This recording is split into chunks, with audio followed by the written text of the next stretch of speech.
With me, Contango's CFO Mike Clark and CEO Rick Van Nieuwenhuyse to go over Contango's Q1 financials. Mike got top billing because today is about financials, so he'll be the star of today's show. Today, what today's going to go is he's going to give a brief presentation summarizing yesterday's release. Then I've got a few questions, but this is absolutely an interactive event, so please do use the chat button in the bottom right hand of your screen to ask questions for the Contango executives at any time during today's event. We'll try to get to all of them. I imagine we will actually during today's event, so please do make sure you get in the chat. So I'll try to ask them in roughly sequential order. I'll also say today's event is being recorded. It'll probably be in your inbox mid-afternoon Eastern time. It'll also be available on events.six.com and on our YouTube channel. Without further ado, I'm going to go off screen and hand it over to Mike just to summarize yesterday's press release. Thanks, Romeo, and good morning and good afternoon. I'm just going to spend a few minutes just highlighting the quarter ended March 31st, 2025, and just talk on the statement of operations and balance sheet. On the statement of operations, we recorded $19 million in income from operations, which includes $22.3 million in equity income from the Peak Gold JV, which is our 30% ownership in Manh Choh. We recorded a net loss of $22.5 million for the quarter, which includes an unrealized loss of $40.5 million related to the hedge contracts. Now, this is primarily driven because gold started the year at $2,600 and ended the quarter around $3,100. We also recorded $2.7 million in interest and finance charges related to debt. At the Manh Choh operations, we sold a little over 17,000 ounces of gold with another 3,800 ounces in recoverable inventory. Our cash costs were about $13.34 per ounce gold sold, and our AISC was $13.74 per ounce of gold sold. Our 2025 guidance remains at 60,000 ounces of gold with an AISC of about $16.25, as we do expect the AISC will increase in later quarters due to sustaining capital going up related to replacing tractors on the ore haul route, as well as a $5.7 million exploration drill program. On the balance sheet, we completed the quarter with $35 million in cash. We have marketable securities of about $900,000. Those subsequent to quarter end have increased to about $4 million US, and that's on our Onyx Gold Corp investment. Our trade payables were $9 million at the end of the quarter, and this really related to a gold shipment that happened on March 31st, as we had to pay the Peak Gold subsequent to quarter end. During the quarter, we made principal repayments of $13.8 million on the facility, and then subsequent to quarter end, we paid another $8.2, bringing the facility balance down to $30 million as of today. On the derivative liability, the hedge balance technically didn't change during the quarter. We had 86,000 ounces to start the quarter, and we also finished with that as a balance at the end of the quarter. Now, because gold went up, the liability did increase, but I will highlight that we did do what's called a carry trade, and so we effectively locked in the April hedge price during the quarter. So we ended up settling that on April 30th. And then finally, we have started delivering into the July hedges, and we have about 2,800 ounces delivered onto those so far. Now I'll just hand it over to Rick. Yeah, thanks, Mike. I think it's been a good quarter. And we'll actually start the second campaign, actually started yesterday.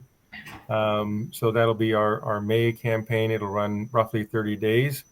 And so we'll be looking to report on the total anticipated production from that once the campaign ends towards probably mid-June is roughly when it'll end. And we'll have a bit of an update at that time on our won't be the gold sales, but it'll be an estimate of gold produced. And then our Q2 results will probably be Mike, I'll let you comment on that, probably in July or August? Yep, early August. So things are going well. I think basically I can safely say that things are going a little better than planned. I think the total amount of gold produced was more than planned, roughly 30% for Q1. We do have that gold held in inventory. So, the campaign process the gold basically in the middle month of a quarter. It's not exactly in the middle month, so it'll run over, and then the gold sales obviously trail that by about 30 days, roughly. So, you'll have to just kind of keep that in mind when you're reading our financials. You'll see there's always probably a golden inventory that's been produced but not sold necessarily. So with that, maybe Romy, I'll turn it back to you, and we can start with Q&A. Awesome. I do have a number of questions, some of them already reflected in the chat, so I'll meld them together where possible. Mike, I'm going to start with you as the star of today's show. I was curious if you could give me a little more color around the carry trade and hedge delivery schedule. This reflects a comment in the chat. Wesley asks, hedges remaining, when are you liberated? Yeah, it's a good question, and I get it a lot. It's quite complicated, but and we kind of change our approach. We have been changing our approach since starting, and I guess I'll just kind of start from the beginning. But the main challenge we have is, you have your hedge delivery schedule, which is kind of once a quarter. We have a maturity date, and that was kind of designed off the feasibility plan or study. And so what actually happens though is you end up having shipments every week, pretty much for the whole year, but chunkier ones in the middle of campaigns. And so to better manage cash, what we ended up moving towards is called a carry trade, so that we could effectively sell the gold at spot price as the shipments occur, and use those proceeds to basically pay the JV for the gold, and then wait for the distribution, a month or so later, and then use the extra proceeds to settle that hedge in cash with our lenders. So it's a better cash management tool for us with a relatively low cost, and it's basically a cheap form of financing. So what actually happened in the quarter is, as you may recall, we ended up cash settling our January 31st hedge in December. So we effectively had no hedges matured during the quarter, but we did start producing in February. So what we did is we ended up delivering. We basically delivered 100% of the April hedge into these carry trades during the quarter. So that was about 12,000 ounces of gold. So we started the quarter at 86,000 ounces of hedges. We finished the quarter with technically 86,000, but when you consider the carry trade, the hedge balance is just below 75,000. And then as of today, we're probably closer to 71,000 as we continue to deliver into July. Does that kind of answer your question? Yeah, no, that's great. I think that's useful extra color, so appreciate it. One question that I got, just for folks who don't know, and it's popped up in the chat a bit too, where did the Onyx shares come from that are now worth that $5 million? Yeah, so when we acquired High Gold, they owned 5 million shares of Onyx, which was spun out of High Gold about maybe a year and a half ago. And so we had those on the books. I think when we acquired them, they were probably valued around $500,000 or $600,000. We finished the quarter at 900,000, and as of today, the shares are at about $1.05 Canadian. So those shares are now worth about 5 million Canadian. So we thought we would just put it in the press release to highlight that there's another source of capital for us.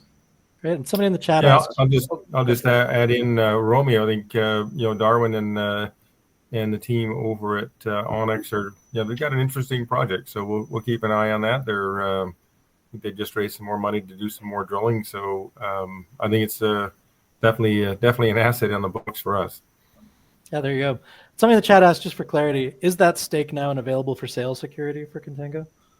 There's some hooks on it with lockups. So but I think anything's possible if we really wanted to. But we're not in any rush. I think Onyx should consider it in friendly hands. Yeah. There you go. Yeah, I appreciate that. One question I got is, so on the PR, can you discuss that dismissed lawsuit and what it means for both Manh Choh, but generally for Contango? Yeah, I'll weigh in here. So, we've had as you may have known, or we've certainly reported on the Citizens for Safe Communities, a local anti-development group, anti-mining group in Fairbanks, launched a lawsuit to try and shut down the truck haul program. And this has been pending for, I think, well over a year. I think it's been almost 2 years now. And they had originally four arguments that were before the court. The court dismissed 3 of the 4. And this was the last one that the court had not dismissed. But there had been not really any sort of follow through on the side of Citizens for Safe Communities. So we learned a little bit ago that they were considering dropping the lawsuit, and apparently you can't just drop a lawsuit; you have to come to a settlement. And so that took a little over a month, maybe 2 months, somewhere in that time frame, for them to settle without prejudice. So it's gone. I think this is obviously it's a good thing for the project and for the Manh Choh project. But it's also, I think, a good thing for mining in general, because if you can't, if you have people who are anti-mining groups that don't want trucking of ore, that means you can't truck concentrates, and maybe you can't truck this or that. That's servicing the mine. So I think it's good that this has gone away, and I think it's good not just for our project but also for mining in general in Alaska. Great. No, appreciate that extra flavor. One question I had is, what will the balance be on the facility by the end of the year? The facility will finish the year around $15 million, just under. Great. No, appreciate that. One thing I want to say, obviously, congratulations on beating quarterly guidance. I think that's really impressive. But you mentioned the PR incremental improvements in ore transportation and processing at Fort Knox. And I know, Mike, you alluded to it for sure, but what helped get that significantly lower AISC of $1,374 versus the target of $1,625? You want me to start on this, and then Rick, you can. You go ahead, Mike, and then I'll weigh in with my more technical. I'll let you talk about the incremental improvements. I'll just comment on our guidance remaining at 1625 for AISC, and the main driver is there is going to be more sustaining capital during the quarter. There wasn't a lot in Q1, and there's also going to be an exploration drill program. So the AISC will go up as a result of that, and so that's what's kind of driving the increase. And we did produce more gold in Q1, and I do expect you'll have strong Q1, Q2, and Q3, and then in Q4 I think there's a little less production in that period. And so when you smash those all together, you're going to end up with around $1,600. We still hope to beat that, but we still think that's a reasonable estimate. Great. Yeah. So on the incremental improvements, I think starting with the bridge weight restrictions are still in place, so that's still part of the day-to-day truck hauling. The improvements are really all about water, and whether it's frozen water in the wintertime. And obviously Q1 reflects wintertime operations, and they were basically just knocking the snow and ice off the trucks. When they come down the hill from where the Manh Choh mine is, Manh Choh is up on top of a hill, and then basically there's a 20-mile road that connects it to the Alaska Highway. And that's where most of the snow and ice is picked up, is along that, it's a mine access road, basically, not a paved highway. So at the end of that, they had some cattle guards put in there that was knocking some of the ice and snow off, and then they literally would just run around with a big sledgehammer and knock it off before they got onto the highway. Once you're on the highway, you don't pick up a lot of ice and snow unless it happens to be snowing, but it's interior Alaska, so you just really don't get a lot of snow. So that was one that's been, one incremental improvement. The moisture content of the ore is another one. Obviously, in the wintertime, things are frozen, so you don't pick up a lot of moisture. And in the summertime, which we're obviously operating now, it's mud that you pick up, and so they've established some wash plants.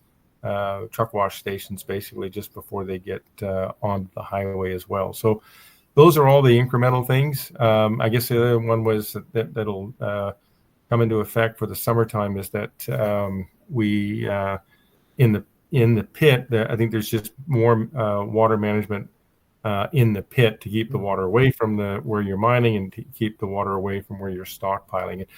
Last year was a startup year, and I think people sometimes forget that this was not your normal mine sequencing of feeding stuff right into the mill right away. It goes into a stockpile, and then it gets transported and stockpiled at the Fort Knox facility. And so it was kind of a long, in that sense, it was a bit of a long startup from sort of turning on a mill and figuring out how that works. But even a mill typically has a 3 to 6 month startup plan. So anyways, long story short is you learn from, as you're operating, you learn where things are going right and you learn where things are going wrong, and then you put in make changes to make incremental improvements. And so that's exactly what's happened. It obviously reflects in producing more gold and at lower cost than guidance. So I think it's all been very, very positive. Great. I got one more on just general strategy before I jump into a quick Johnson Tract question. I'm curious, with gold prices obviously significantly increasing during Q1. How does Contango balance the benefits of spot prices against hedge obligations? Are there any potential adjustments to the hedging strategy, or where are your head's at?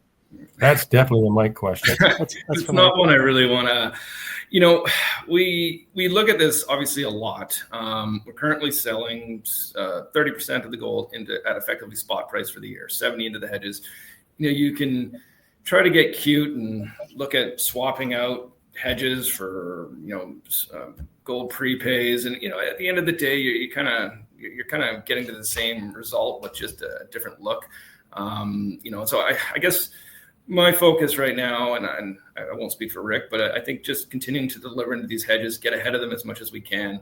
Try to just manage, the carry trades and just trying to keep that 70-30 that ratio as we deliver this year, and make sure that we're ahead of schedule by the time we get to the end of the year. And we'll finish the year with about 43,000 ounces in the hedges. Our debt will be down to 15 million. I think this will be less of a concern by the time we get to the end of the year and demonstrate another solid year of production. And they won't be as significant on our balance sheet. Rick, anything you want to add to that? Yeah, I'll just say, we're a junior producer. I don't think we want to get cute with betting on gold. I don't think that's would be good for our shareholders. I don't think that's what our shareholders want us to do. I think they want us to, look, the hedges are in place because that's the only way you could raise money a couple, 2 or 3 years ago, and the equity markets were pretty much dead. So, it's part of the DNA of the company. And as Mike says, we'll just keep paying down the debt and keep delivering into the hedges. Let's not be cute here and make a big bet on gold going up and it goes down, and then you're in a worse spot. So kind of business as usual. And I think we'll be in a good spot. I think we are in a good spot, but I think we'll be obviously in a better spot when we're unhedged. So that'll come soon enough. Liberated, as they say in the comments. So. Liberated. Our own Liberation Day. Yeah.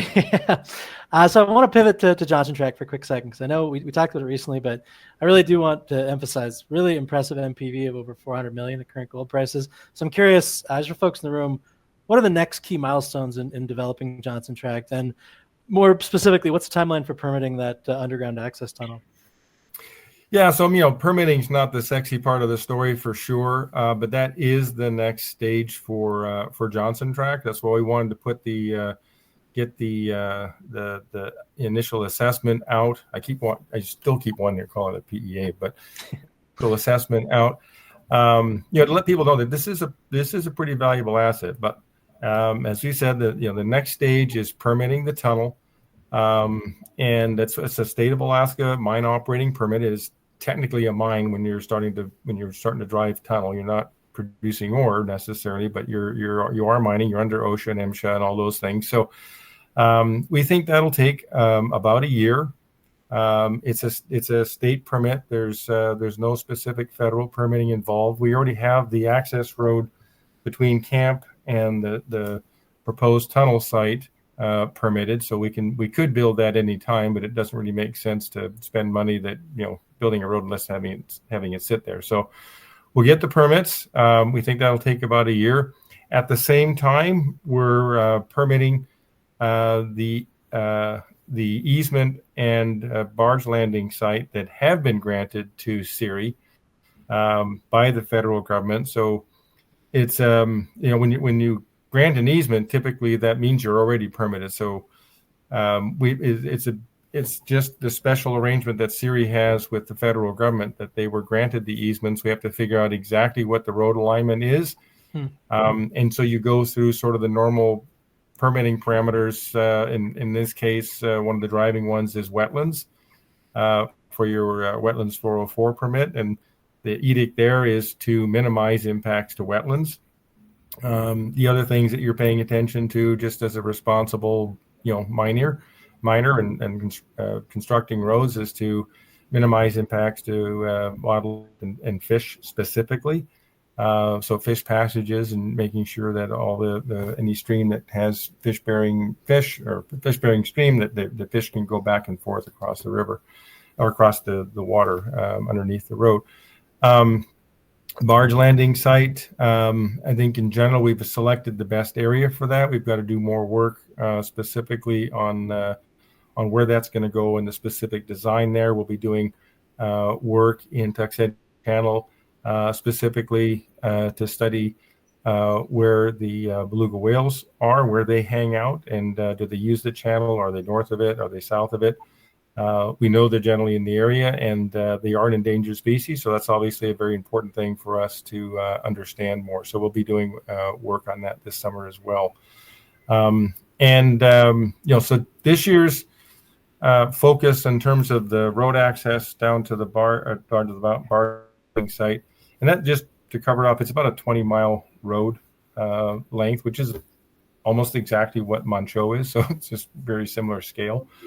So we'll gather all the information this year, and then we can start permitting those formally next year.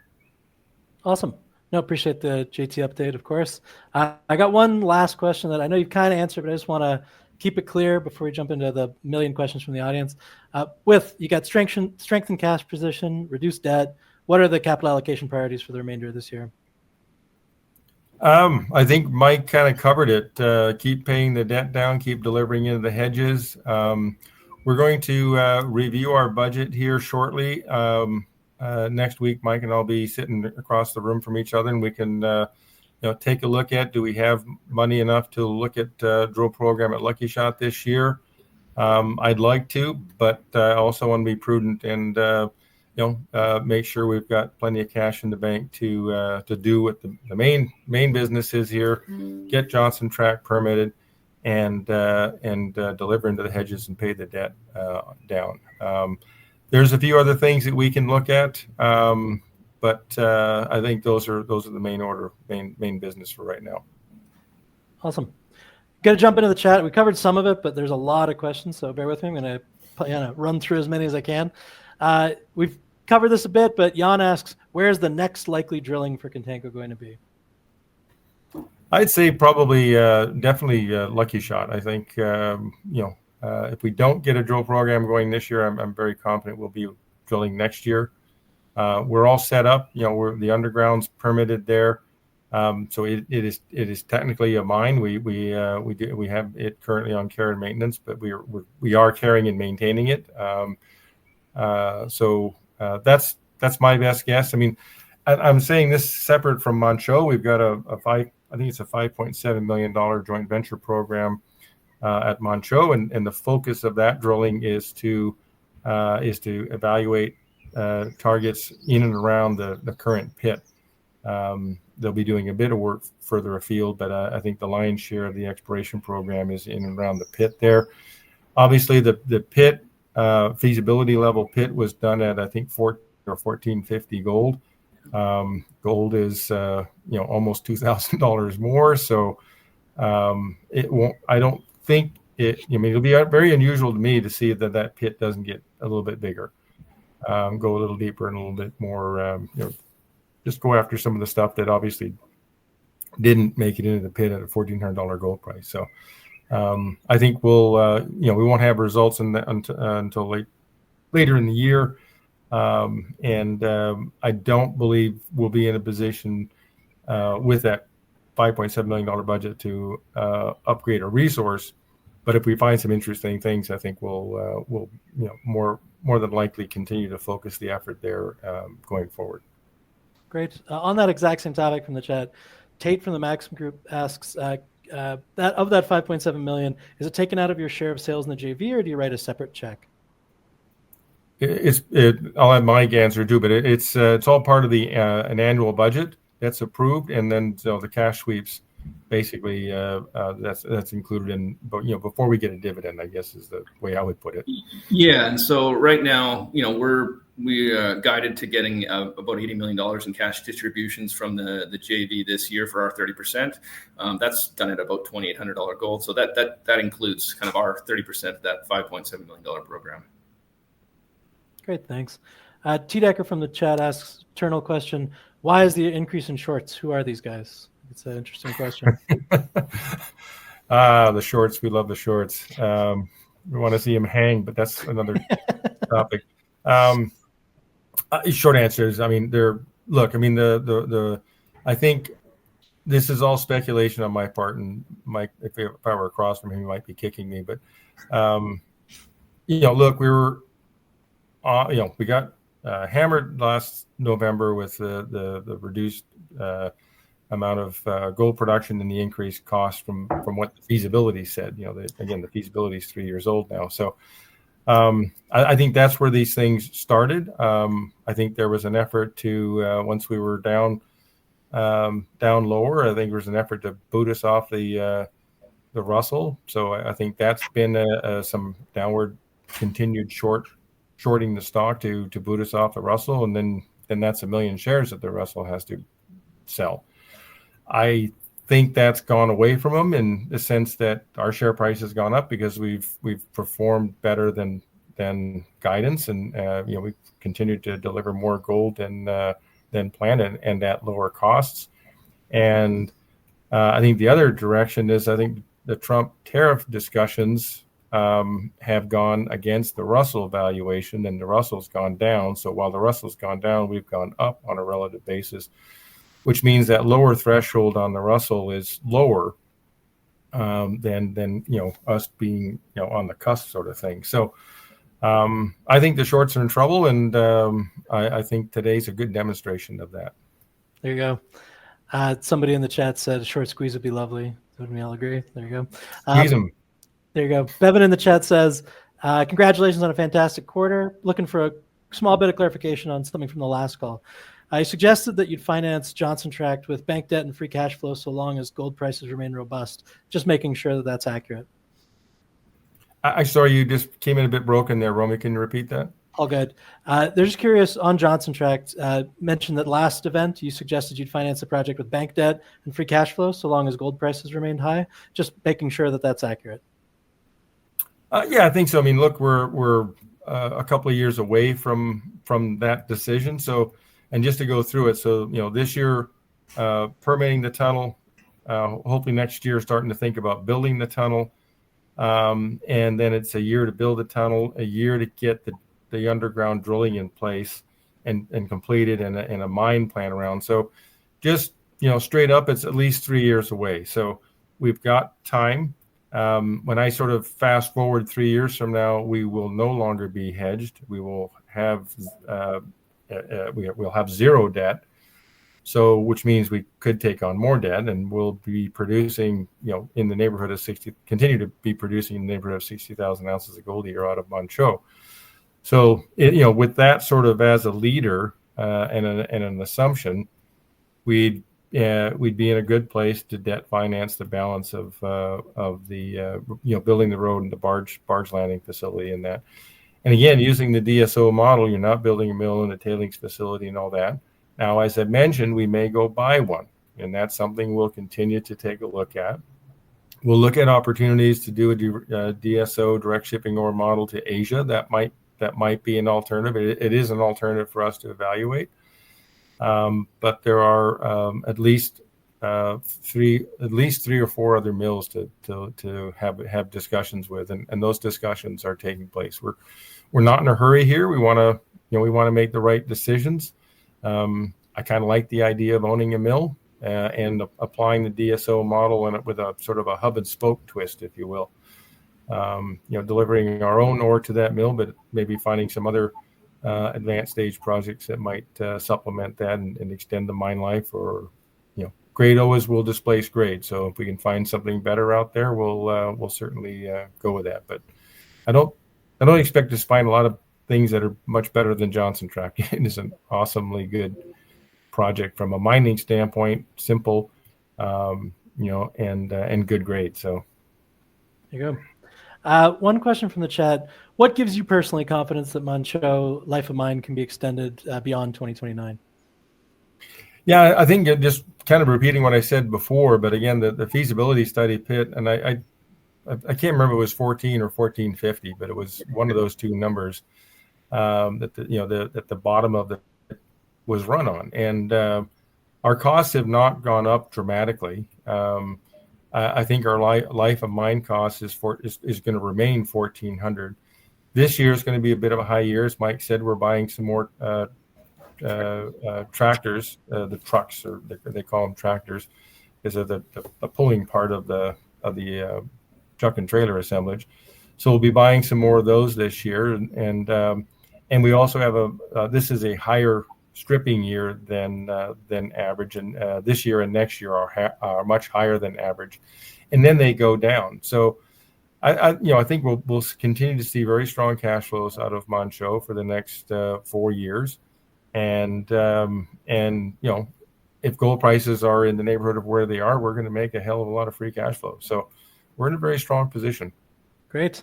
And again, we only have 12 million shares outstanding. So when you do this on a cash flow per share basis, I don't see anybody else that's our near neighbor. It's healthy. Now, as I promised, I'm only going to do one bridge question per webinar. So I'm going to combine a few bridge questions into one, because you mentioned that it's already, there is still the restriction. But is there any chance the weight restriction will be resolved with the states in a time frame you can comment on? Yeah, I think the what I can say is that the current plan, now that the annual or the Department of Transportation budget has been approved by the federal government with the matching funds and all that, as I understand it, it's scheduled to be repaired. And I shouldn't say repaired because it's not really broken, but just updated. The bridge updates that were planned can now be taken place. They take place a year later than the original plan, but that would be in 2026. Great. One question is, when the bank debt's paid off, is Contango able to authorize a small, let's say, $10 million repurchase? Yeah. Great. He's talking about a buyback program, Rick. Oh, yeah, sorry. Yeah. Great.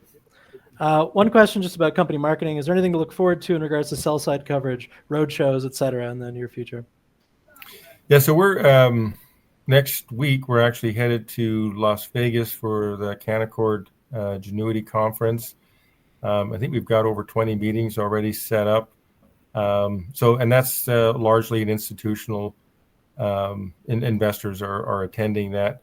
So that'll be a good one. It goes quiet in most of June and July are quiet, and then on August, and then we'll start with Beaver Creek. That's sort of the start of the roadshow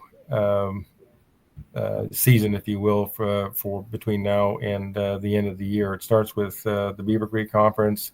We'll be at the Denver Gold Show in Colorado City or Colorado Springs, sorry, and then I think we've got a few other things, and we think we end the year. We've got some marketing in Europe that we're doing, and then we end the year, I think, with the New Orleans conference.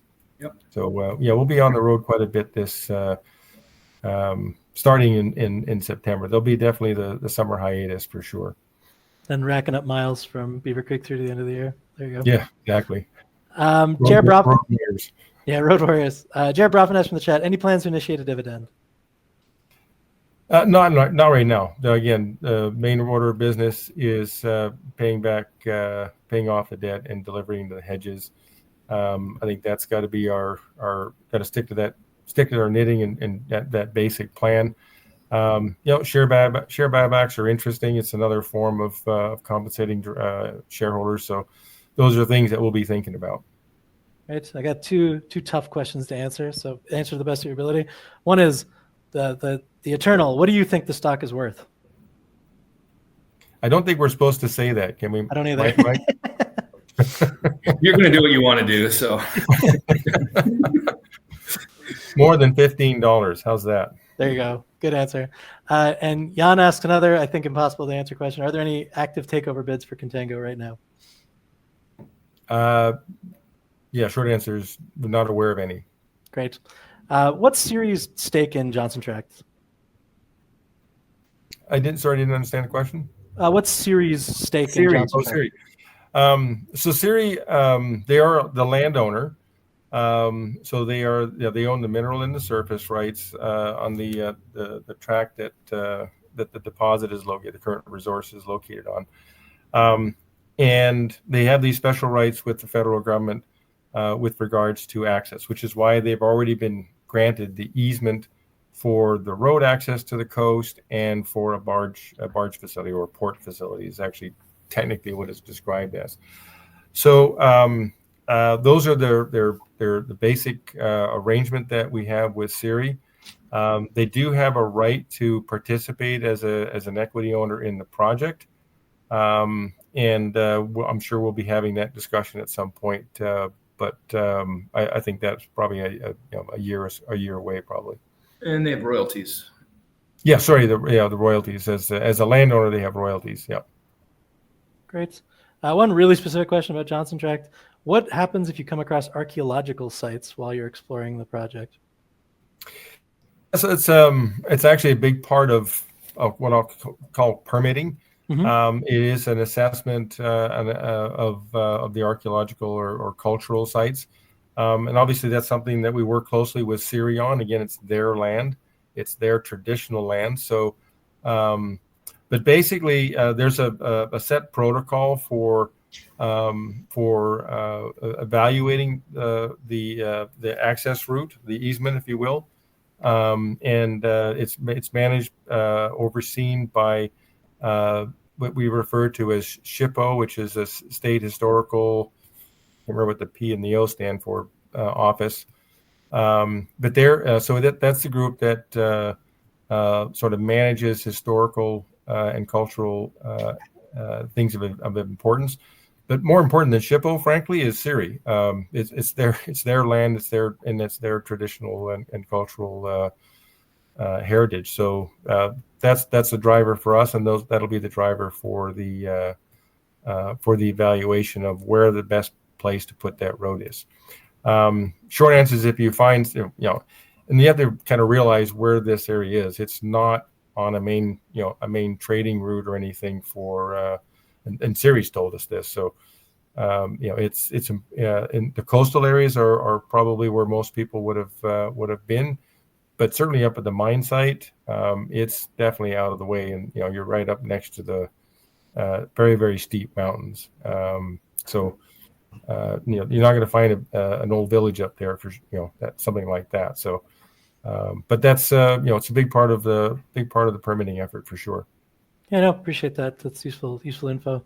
I know we're not just over time, but coming up on our hard stop. So I got two more questions that I'll throw at you. One person from the chat asked, will the derivative liability be declining by approximately $20 million a quarter for the rest of the year?